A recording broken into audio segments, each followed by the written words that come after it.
Assalamualaikum warahmatullahi wabarakatuh.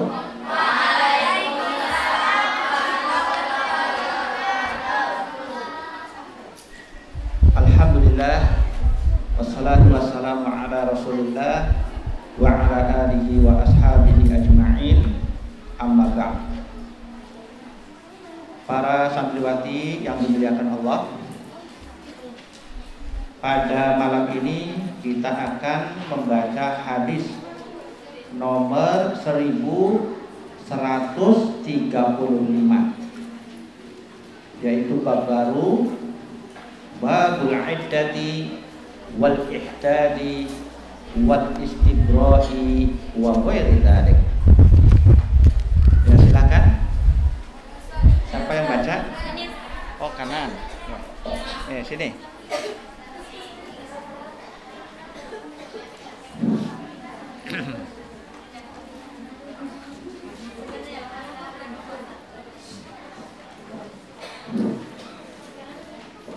Babul iddati wal ihdadi wal istibra'i wa ghairi dzalik. Anil Miswar bin Makhramata anna Suwai'atas Aslamiyata nufisat ba'da wafati zawjiha bilayalin faja'at ilan Nabi sallallahu alaihi wasallam fasta'danathu an tankiha fa'adina laha fanakahat. Rawahul Bukhari wa aslahu fi sahihaini wa fi lafdhin annaha wada'at ba'da wafati zawjiha fi arba'ina laylatan wa fi lafdhin li Muslimin qala az-Zuhriyu wala ara ba'san an tazawwaja wa hiya fi damiha ghayra annahu la yaqrabuha zawjuha hatta tadhura. Wa ana Aisyah radhiyallahu anha qalat umirat Bariratu an ta'tadda bi thalathi hilali. Rawahu Ibnu Majah wa rawatuhu thiqatu lakinnahu ma'lul.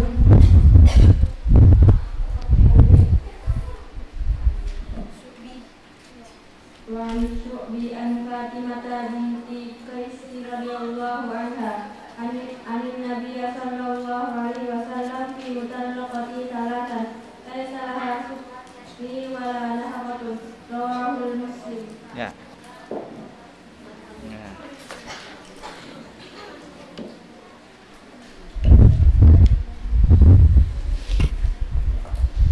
Babul iddah, ya. Al-iddah jamaknya al-iddad. Artinya masa menunggu bagi seorang wanita untuk boleh menikah lagi. Masa menunggu bagi seorang wanita untuk bisa menikah lagi. Itu namanya iddah. Nah, jadi nanti kalau dijabarkan, iddah itu sebabnya banyak. Misalnya iddah seorang istri yang ditinggal mati oleh suaminya, ya kan?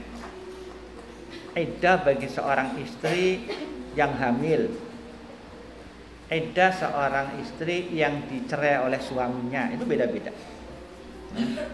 Jadi iddah itu adalah masa menunggu, masa masa menunggu, masa penantian, ya. Itu namanya iddah. Kalau bagi anak muda sekarang mungkin gini, iddah itu seperti kalau kita kartu seluler, ya. Ada masa aktif, ada masa tenggang. Nah, masa tenggang itu adalah masa iddah itu sebenarnya. Nah, ya, itu mirip seperti itu. Jadi artinya masa iddah itu jangan sampai habis. Kalau habis, maka berarti nomornya hangus. Gitu, nggak bisa dipakai lagi. Seorang istri yang ditalak oleh suaminya, iddahnya nanti dijelaskan 3 kali suci. Artinya apa? Harus rujuk kembali. Tapi kalau 3 kali suci tidak rujuk, maka istrinya hangus. Itu artinya sudah tidak menjadi istri lagi. Hangus. Seperti nomornya sudah hangus, terblokir. Jadi kalau paham ya? Ya, baik. Jadi itu pengertian iddah ya. Kemudian wal ihdad. Ihdad ya, itu artinya berkabung. Berkabung. Berkabung itu adalah seorang istri yang ditinggal mati oleh suami. Dia bersedih, berkabung ya. Itu namanya ihdad. Kalian harus tahu. Jadi istilah ihdad seperti itu.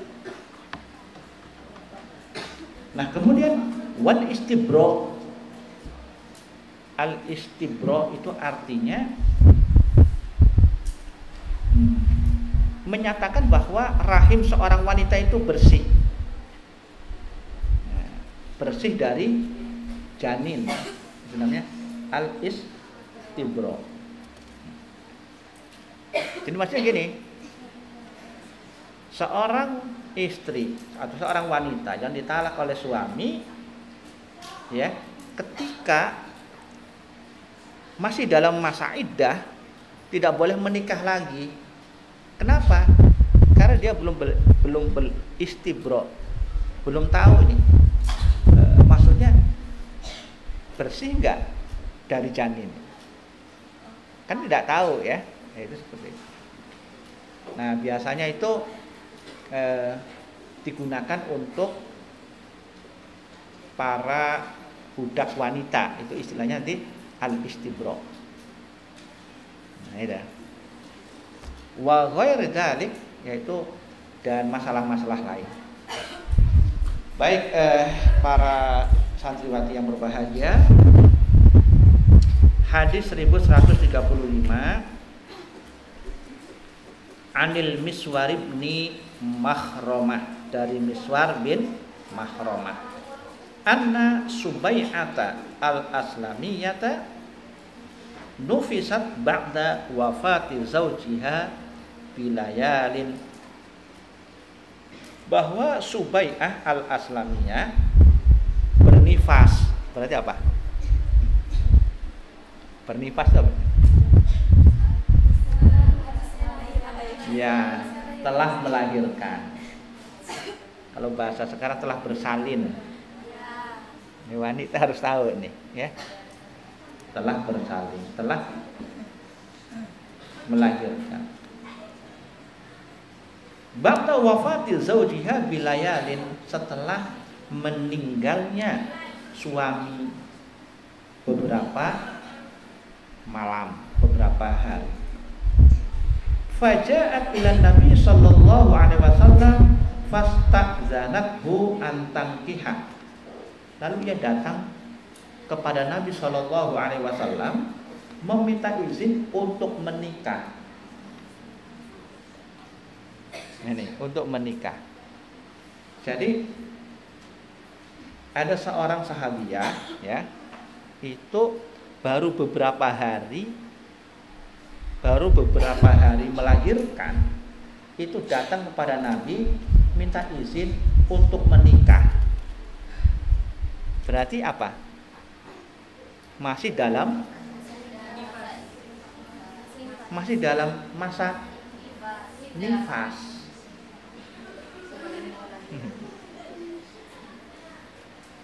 Tapi dia masih dalam masa iddah enggak? Enggak, Ustaz. Selesai iddahnya, karena seorang wanita yang hamil iddahnya sampai melahirkan. Dia kan sudah melahirkan. Ilustrasinya gini, melahirkan hari Sabtu, hari Seninnya mau nikah lagi. Itulah. Jadi masih punya anak kecil ya. Hari Sabtu Begini, hari Sabtu melahirkan di Pamekasan, ini kan kecamplong, gitu? Kan suaminya meninggal. Suami yang meninggal itu berarti beberapa hari atau beberapa bulan sebelumnya. Nah kemudian ilustrasinya hari Sabtu lahir anaknya, berarti selesai masa iddahnya. Hari Senin ya mau menikah, ada yang melamar dan ingin langsung menikah, nah, itu boleh. Ini ya. Nah, jadi lalu ia minta izin kepada Rasulullah untuk menikah, fa'adzina laha fanakahat. Lalu Nabi memberikan izin kepadanya, lalu ia menikah. Jadi intinya apa? Berkaitan dengan masa iddah bagi seorang wanita yang hamil adalah sampai apa? Sampai melahirkan. Gitu, ya.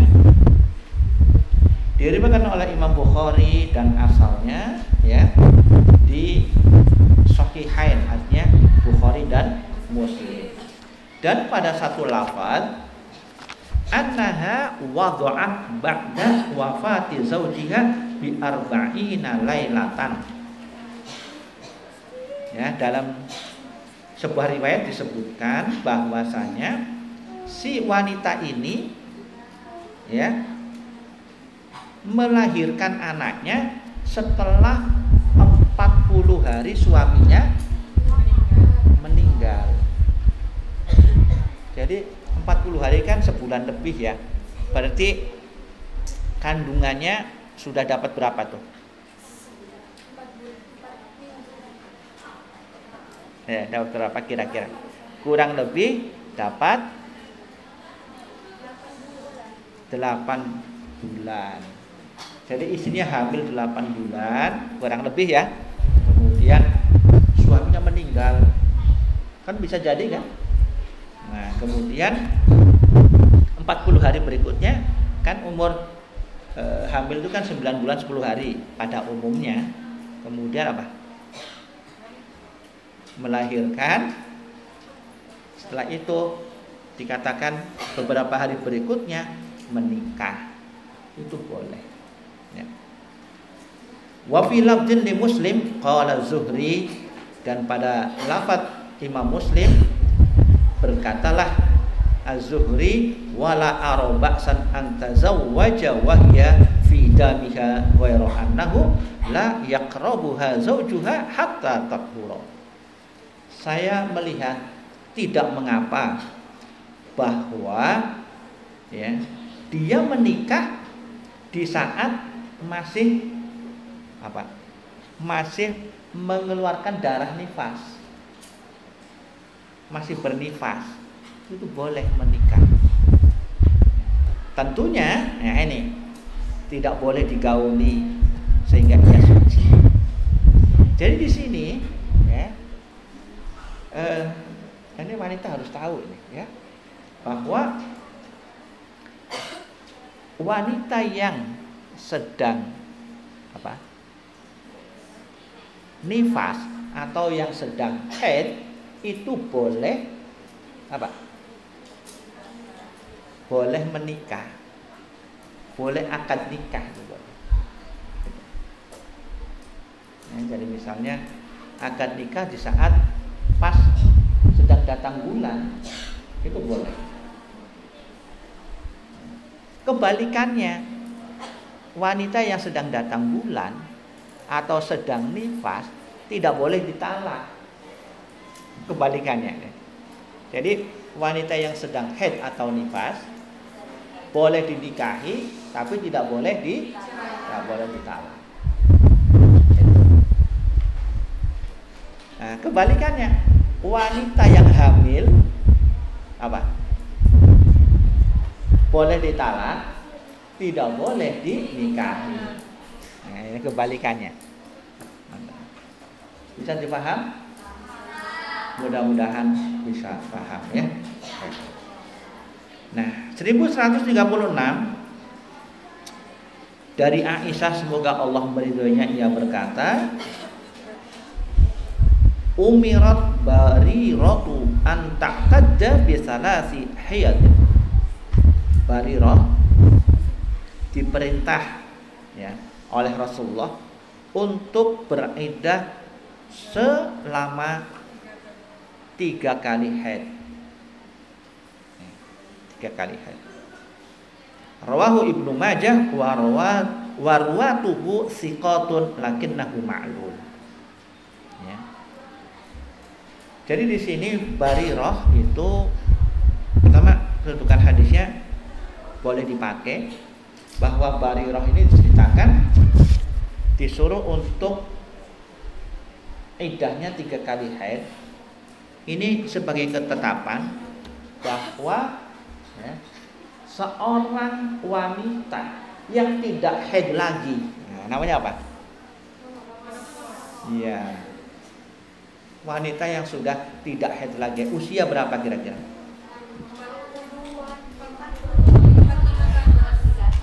Ya beda-beda ya. Ya kurang lebih lah 40 atau 50. Nah itu untuk menetapkan berapa, misalnya begini, misalnya, umur 50 tahun ya, dia ditalak oleh suaminya, kan bisa ya. Waktu muda tidak ditalak, pas tua ditalak, betul nggak? Maksudnya itu ada kisah nyata, ada kisah nyata itu. Maksudnya gini, waktu masih muda, baru punya anak, nggak ditalak, pas sudah punya cucu ditalak, kan bisa? Nah itu jadi. Nah, jadi ketika usia 50-an ditalak, maka iddahnya adalah 3 bulan. Sedangkan wanita yang normal, yang masih haid, 3 kali suci. Dia boleh 3 kali bersih dari haid. Jadi 3 kali suci. Wal mutallaqatu yatarabbasna bi anfusihinna salasata quru. Para wanita yang ditalak suami, hendaklah masa iddahnya itu 3 kali suci. Itu bagi yang masih haid. Tapi kalau yang sudah tidak haid lagi, kan sulit. 3 kali suci, wong dia nggak pernah haid, gimana cara menghitungnya? Maka 3 bulan. Bisa dipaham? Wanita harus paham. Baik. 1137.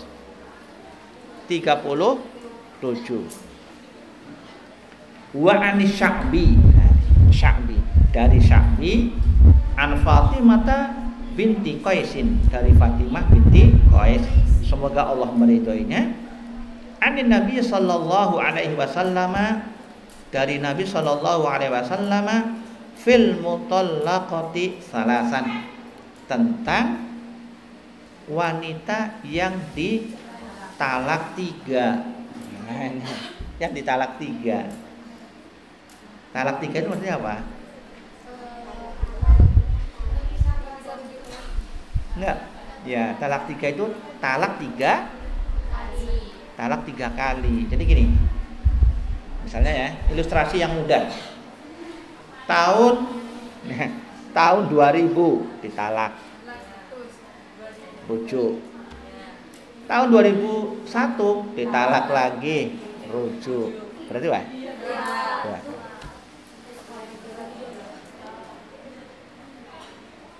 Tahun 2000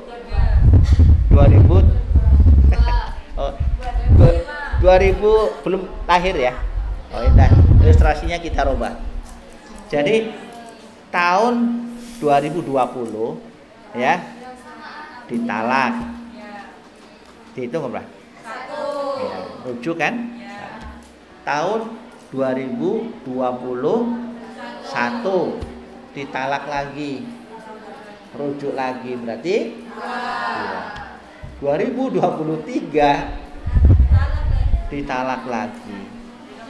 Nah, itu namanya talak 3. Baik. Nah, bagi seorang istri yang ditalak 3, laisa laha sukna wala nafaqah. Dia tidak berhak mendapatkan tempat tinggal dan juga tidak mendapatkan nafkah. Itu. Jadi bagaimana kalau sudah tahun 2023 tadi yang ketiga, maka dia kembali ke orang tuanya kalau memang masih punya orang tua, atau tinggal di saudaranya, ya. Nah, seperti itu. Dan tidak diberi nafkah lagi. Ini bisa dipaham ya. Nah, rawahu Muslim, riwayat Imam Muslim.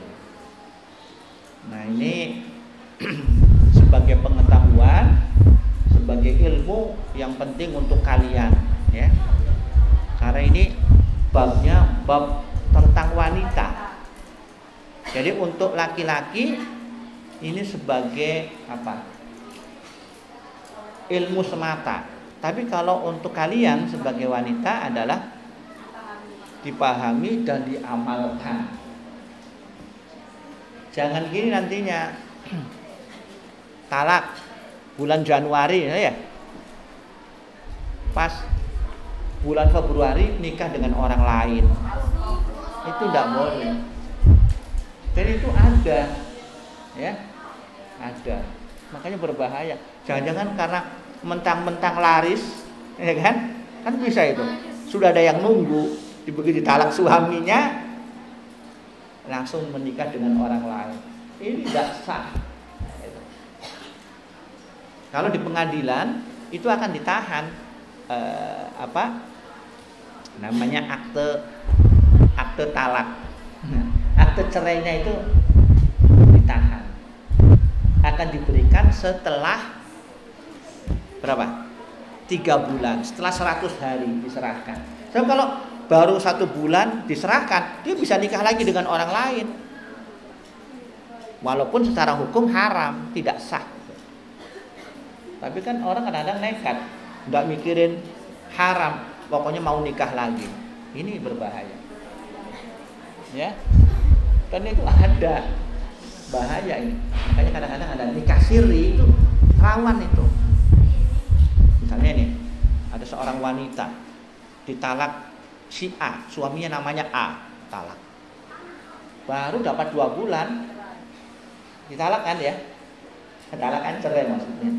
Itu dia nikah lagi karena datang si B. Nah, ini yang berbahaya. Tidak sah. Maka itu hukumnya selamanya berzina dengan si B. Itu kalau bisa terjadi seperti itu. Nikah siri kadang-kadang rawan. Ya, tugasmu nanti untuk memberikan nasihat. Ya. Ya. Jadi ini ilmunya sedikit-sedikit saja ya. Ya. Mudah-mudahan paham.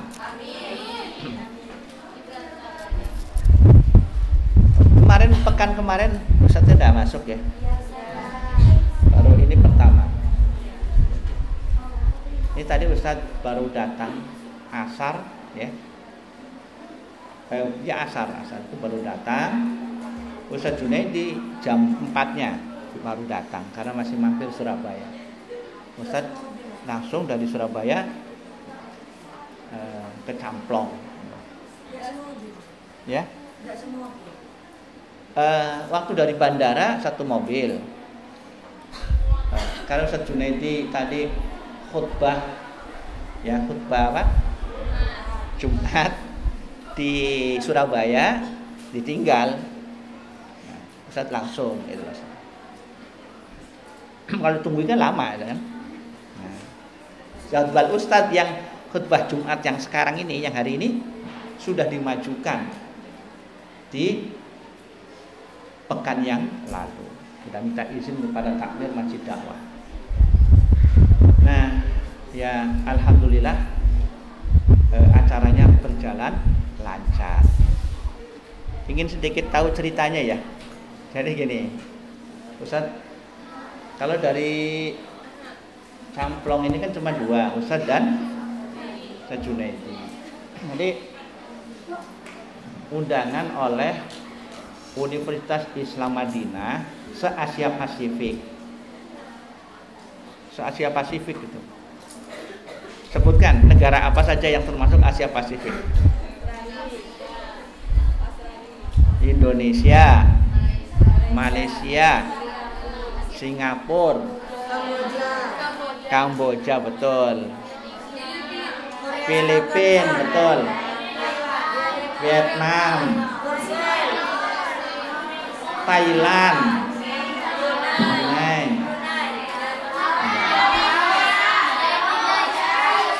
ada satu yang kalian tidak kenal kayaknya.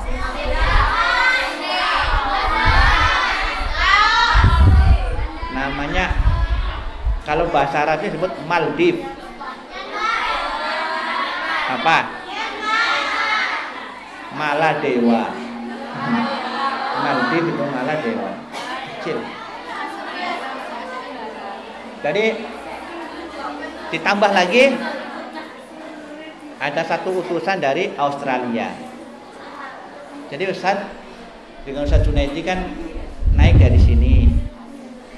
Naik bis sleeper, tahu ya?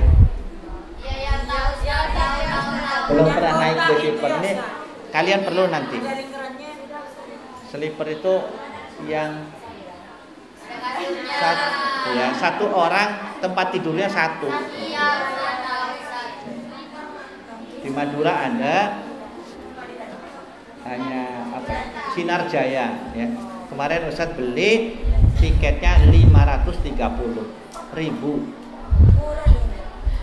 Ya lebih mahal daripada yang lain. Yang lain paling mahal 400.000 ke Jakarta. Ini 530.000. Berangkat zuhur sampai di Jakarta jam 3 malam. Nah, nyampe di hotel sepi sudah, ada security-nya satu dan bagian penerima tamu, resepsionis. Nah, itu satu. Udah, mungkin karena Ustadz pakai itu peci haji mungkin, jadi oh ini peserta pertemuan, oh sudah sepi. Oh iya, kamar berapa? Kamar 581 di Hotel Sahib, berarti lantai 5 nomor 81. Oh, hotelnya besar. Nah, kami berdua datang, tiba-tiba datang juga ada tamu pakai masker. Nah, dia ngelihat mungkin Ustadz pakai apa? Pakai peci, pakai kopiah itu. Oh ini pasti ikut pertemuan. Dia assalamualaikum. Salam. Kaif hal? Alhamdulillah bi khair. Saya jawab, min aina ant? Dia jawab katanya anak kuri. Ternyata dia utusan dari Korea. Dari jam 3 itu utusan dari Korea loh. Anak kuri. Jadi dia sendiri satu-satunya. Saya katakan, anta wahdak, kamu sendirian. Ternyata ya saya hanya sendiri. Jadi utusan dari Korea itu satu orang. Apa namanya Ustaz? Saya tidak kenal kemarin. Betul ya. Sudah istirahat sudah. Jam 9 baru apa? Pembukaan. Terus ternyata memang yang hadir itu ya tadi yang disebutkan itu banyak sekali. Jadi ada yang dari Thailand, banyak yang dari Maldives, Maladewa banyak juga, Dari Malaysia banyak juga. Dari Vietnam banyak juga rombongannya Vietnam. Nah, dari Kamboja ada berapa? Mungkin 5 orang dari Kamboja. Ustaz kaget ketika makan bersama dengan yang kan wajahnya wajah mirip-mirip Cina itu ya. Kamboja duduk ngobrol ke bahasa Arab. Mas, ternyata dia bisa bahasa Melayu dari Kamboja itu. Nah, makanya subhanallah. Jadi pantas harus banyak bersyukur ya. Syukurnya ketemu dengan kawan-kawan ya se-Asia Pasifik yang muslim. Nah, ini yang muslim itu luar biasa. Kalau yang dari Maldives itu yang sudah jadi menteri di sana ya, yang dari Malaysia jadi wakil menteri ya, macam dari Thailand itu luar biasa. Banyak dari Thailand ya. Alhamdulillah. Pas ada ketemu lagi dari Jepang, ada dari Jepang, dari Cina, bahkan ada ini menarik ini. Itu kan naik lift ya. Ini nyata ini naik lift. Di luar tertulis maksimal 6 orang. Naik liftnya itu maksimal. Di dalam tertulis maksimal 17 orang. Kan beda antara luar dan dengan di dalam. Kami masuk di lift 11 orang. Melihat tulisan. Oh, 17. Berarti masih longgar gitu loh maksudnya masih. Ternyata liftnya itu macet itu. Wah, ini agak panik sedikit. Macet, tidak naik tidak turun, dibuka tidak bisa, itu kan tidak di bel tidak bisa juga, ditelepon tidak bisa, akhirnya diketok-ketok tidak bisa juga Pak. Ini gawat ini. Kawan yang dari Kalimantan itu mencoba, coba kita telepon, tidak ada sinyal. Pakai wifi, tidak nyambung. Nah kebetulan di sebelah kanan Ustaz itu dari Australia. Lihat, kan sudah mulai agak panas kan? Lama kan berapa menit mana? Ada situ nomor darurat. Dia bisa pakai HP dia. Gitu. Bahasa Inggris ke bagian apa ini teknisinya, nampaknya mereka lari langsung dibuka. Alhamdulillah. Ustaz hanya berdoa aja ya, berdoa ini bisa rawat. Itu kisah nyata ya kemarin. Jadi alhamdulillah ini yang dari Australia itu malah yang bisa ngontak, ada nomor di kan lift ada ya. Yang lain sibuk nelpon temannya nggak nyambung, ketok-ketok nggak bisa, ke bagian darurat nggak bisa. Inilah takdir Allah dan luar biasa persaudaraan ya, persaudaraan sesama muslim walaupun beda bahasa, beda wajahnya itu beda kulitnya, itu sesuai dengan ayatnya ya. Jadi dengan kata lain apa? Ketakwaan itu di sisi Allah dan semuanya bersatu dalam keimanan. Itu terasa sekali. Jadi alhamdulillah. Nah, untuk kalian ya, karena Putri ini ya, itu sekarang sudah dibuka jalur beasiswa tapi bukan di Madinahnya, di beberapa kota di Arab Saudi untuk apa? Kuliah. Itu saya dengar sendiri dari kawan dari Thailand, anaknya itu kuliah di Riyadh, perempuan. Nah, itu mudah-mudahan kalian lebih semangat lagi belajar ya, menuntut ilmu agama. Nantinya apa dan bagaimana serta kemana itu takdir Allah Subhanahu wa ta'ala. Yang penting menjadi wanita yang saleh. Demikian, wassalamualaikum warahmatullahi